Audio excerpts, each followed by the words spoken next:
kuweza. Haleluya. Haleluya. Kabisa. Bwana Yesu asifiwe.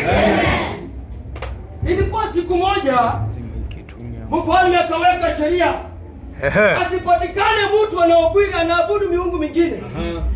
Ikaonekana ya kwamba Danieli yeye anajua Mungu ambaye anaishi. Hata ndani ya makanisa watu wanaabudu wachawi. Hata ndani ya makanisa kunao wachawi. Wengine wanaenda kwa waganga kukuangamiza wewe. Lakini kama uko na Baba, hata waende juu warudi chini, hawaja kuweza. Sema haleluya. Amen. Danieli akasema, mimi ninajua Mungu ambaye anaishi. Sitaabudu miungu mingine, maana namjua Baba ambaye alinisaidia. Bwana Yesu asifiwe. Biblia inasema ya kwamba mfalme akaweka kikosi. Akipatikana mtu anaabudu miungu mingine, huyu mtu ashikwe na atupwe kwa tundu la simba.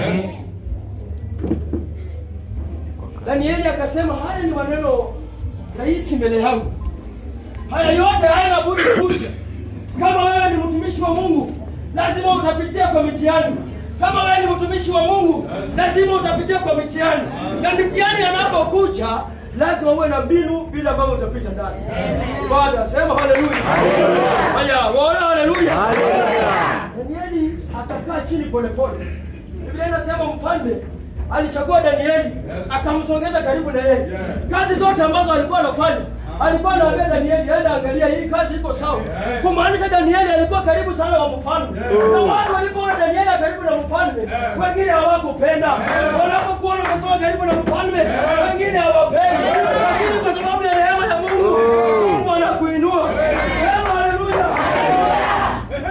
Yes. Bwana Yesu asifiwe. Danieli akachukuliwa akakaa karibu na mfalme. Kazi zote mfalme anamuuliza, hii iko sawa, hii iko sawa. Watu wakawa na wivu. Kumaanisha wivu ilianza kitambo. Wanapoona unainuliwa, wanakuwa na wivu. Wanapoona unasonga mbele, wanakuwa na wivu. Lakini kwa Baba, yote unashinda. Sema haleluya. Danieli akakaa akafanya kazi yake polepole bila ambavyo anaongozwa na mfalme. Hawa watu walipanga njama. Biblia inasema walipanga njama. Walipanga njama ya kumwangamiza Danieli. Walipopanga hiyo njama, Biblia inasema Danieli hakupishana na wao. Danieli hakupigana na wao. Yeye alienda akajitenga katika chumba. Akaanza kufanya maombi. Akafanya maombi usiku na mchana. Wakipanga mambo yao, wewe uko ndani ya maombi. Wakienda kwa waganga, wewe uko kwa maombi. Wakienda kwa wachawi, uko kwa maombi. Wakienda wapi, uko kwa maombi. Sema haleluya. Watafaulu maana uko na Mungu. Bwana Yesu, Bwana asifiwe. Danieli alipomaliza maombi, wakatuma wachunguzi waje wamchunguzi. Hawa wachunguzi walipokuja, wakapata Danieli anaomba. Wakaambia mfalme, tumepata anaomba. Na ulisema mtu asiombe aabudu sanamu yako. Bwana Yesu asifiwe. Wakashika Danieli wakamleta mbele ya mfalme. Mfalme akasema, kama ameletwa hapa na amefanya makosa, sheria inasema ya kwamba atupe ndani ya tundu la simba. Biblia inasema ya kwamba mfalme akachukua akasema, chukueni Danieli pelekeni kwa tundu la simba. Wano vitina. Kuna watu wa vitina. Kuna watu wa vitina. Kuna watu wa roho mbaya. Kuna watu wa vitina. Kuna watu wa roho mbaya. Sema haleluya. Shika Danieli. Wakaenda wakamtupa ndani ya simba. Biblia inasema Danieli akiwa ndani ya simba aliomba Mungu amsaidie. Unapokuwa katika shida, wewe muombe Mungu. Unapokuwa katika shida, wewe muombe Mungu. Bwana Yesu asifiwe. Danieli alipokaa pale akatulia, simba zikamjua, akakaa nazo kwa njia ya usalama.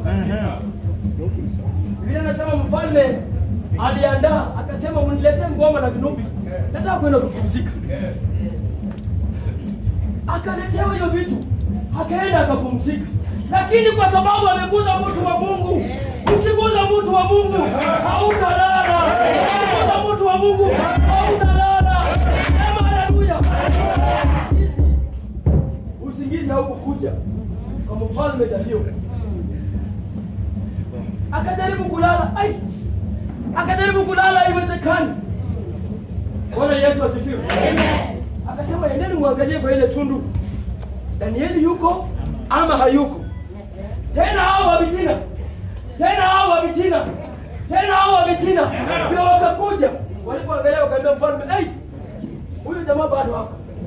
Tulifikiria tunamaliza, kumbe wanakusongeza. Wanafikiria wanakumaliza, kumbe wanakusongeza. Wanafikiria wanakumaliza, kumbe wanakusongeza.